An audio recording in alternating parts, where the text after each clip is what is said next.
Hi everyone, it's Rob Watson, the module leader for TECH1002. This is a short video about the Coursework A feedback. What I thought I'd do is give you an additional couple of minutes where I just explain the feedback that I've sent to you and the steps that we can take to improve and develop the blogs and the wiki profile entries, and what we'll be doing when we get back after the enhancement week. So assignment A was based on the idea of setting up your blogs. So it's the starting point of getting your blogs set up so that they all work, so that the functionality is right, and so that you can access them and that you can start to add content on them.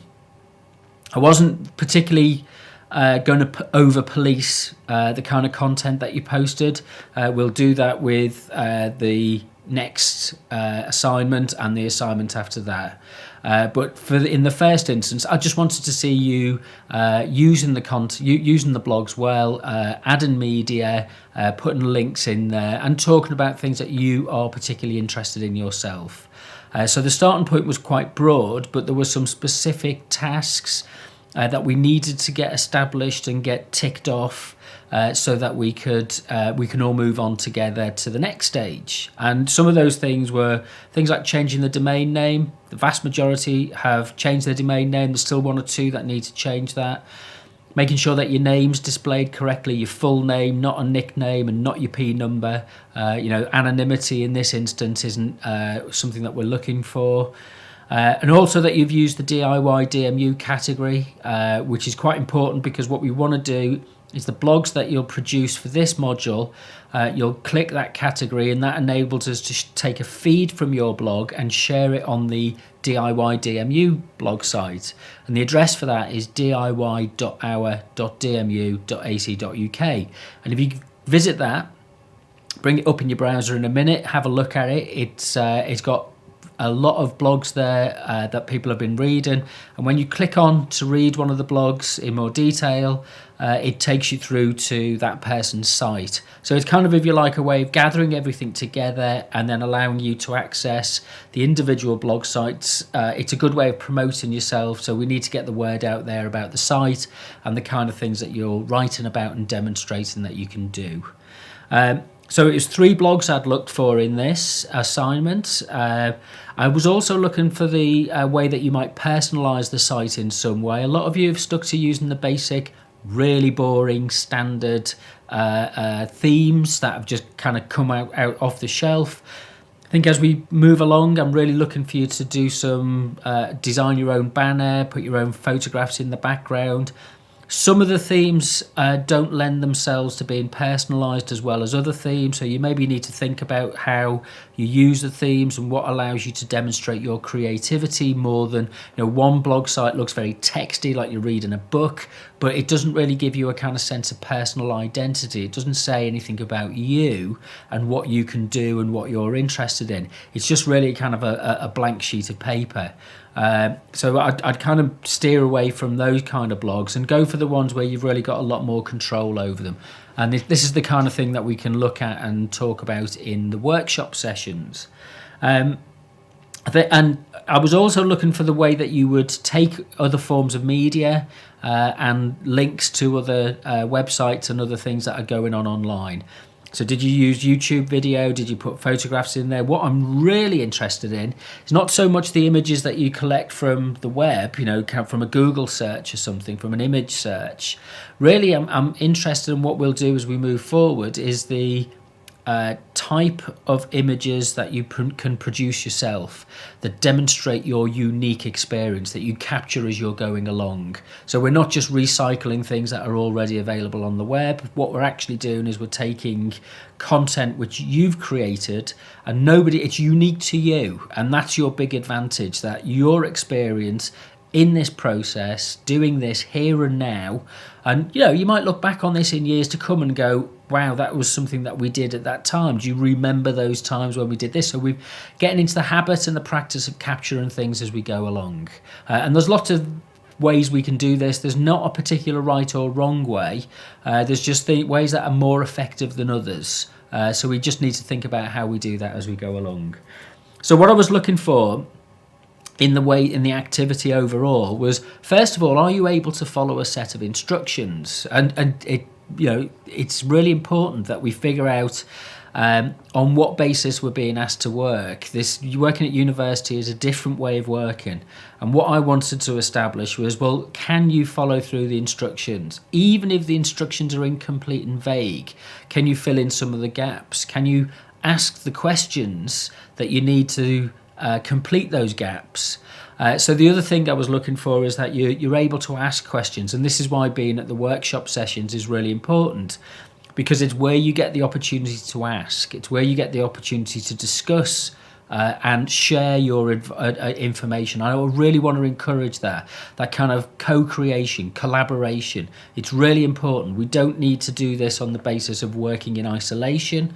What I'm looking for is for us to share and collaborate and extend our knowledge as a group, rather than necessarily only focusing on individual work. There's time for that later on in the module.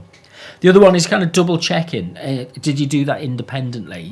Did you go through the checklist that was provided to maybe think about how you can meet the requirements of the assignment, and just really kind of tick things off? So they were quite useful. So I've been giving you verbal instructions. One of the things I'm going to be looking for as we go along is how you work with those kind of verbal instructions. It's a really important part of this module. That's why attendance is so important, because you'll be able to, as well as asking me questions, I want to be able to point you in the direction of things. But I'm not going to do that over social media. I'm not going to do that in emails. I'm not going to do that via Blackboard. This is about you adapting to and learning to respond to verbalized instructions, because that's how clients will work in the future. They'll change their minds, they'll have different points of view, and somehow you've got to navigate a way through this and come up with an answer, come up with a solution which reflects what you think is the best way forward and the best practice. And as long as you're taking notes, and as long as you're tuned into and listening to what your client or what I'm saying in terms of what I'm looking for, and my job is to be a bit awkward about that as well, and not give you complete answers, to ask you to figure things out for yourself as well. And that's the interesting part. That's where it gets quite engaging. So what I'm looking for, and there's probably a couple of questions. If you're disappointed with your performance in terms of where we've got now, I'd ask you a couple of questions. And actually, even if you're confident about your performance, you might just have stumbled there by accident and you're not really sure how you got there. So maybe a couple of questions you could ask yourself is, did you take notes in the workshop sessions? Be honest with you, I see very little evidence of that. There's not many people. There's one or two people who will bring their notebooks and will write things down consistently. Otherwise, there's an awful lot of kind of trying to leave this stuff to go into your head, and then perhaps when you're walking out the room, you've not got a record of it. Don't try and remember. Write it down. Use your notebooks. That's what they're for. That's what they were invented for. Did you ask questions in the workshops? Did you take the opportunity to, don't feel as, kind of shy or anything like that. It's really important. I'm quite happy. If you need to, if you don't want to launch into a question in front of everybody else, just ask me to kind of come over and I will sit quietly and ask the questions. Nothing is too basic. Nothing is too dumb. If something's worth doing, it's worth doing badly so that we can get better at it. And this is the place where we do that. Did you discuss anything about your blog setup with the people, with your peers, with the people that you're engaged with? It's really important that we reflect back what we're thinking and explore through discussion. Conversation is a really important way of learning in this module. Did you double check the instructions? Did you go back over them and kind of read through them? Did you kind of look at them and filter out the bits that you didn't need and the bits that you do need? What I'd recommend now is that you go and have a look at the wiki profile pages. So you get that on the DMU Commons wiki. That's wiki.our.dmu.ac.uk. Look for the TECH1002 learners page, and there should be the list of this year's learners. Look at last year's learners. Look at the year before. It's all a resource that you can use and you can draw on in order to improve your own performance by looking at how people have done this in the past. I'm fine with that. Likewise, go to the diy.our.dmu TECH1002-17.ac.uk site. That's the DIY DMU blog site, and look at the blogs that people are writing and posting and that are being shared on that site. What we'll do in week 7 is we'll start off our session by reviewing where you are with your blogs and your wiki pages, and then we want to move on quite quickly into the next assignment, which is the research for the social group assignment that you're going to do. So we're going to maybe fairly quickly start getting you into groups.